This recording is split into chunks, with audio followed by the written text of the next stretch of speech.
दिन एक और नई जर्नी। और मैं फ़िलहाल पहुंच चुका हूं जंगल सफारी। जी हाँ, जंगल सफारी ये एक पार्ट है।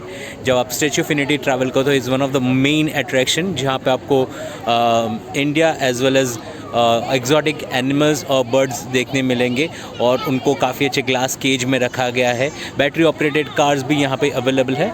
इसकी टिकट्स आप ऑनलाइन परचेज़ कर सकते हैं, जिसकी मैं लिंक आपको डिस्क्रिप्शन में दे दूँगा, जिसके ज़रिए आप स्टैच्यू ऑफ यूनिटी की सारी टिकट्स आप परचेज़ कर सकते हैं।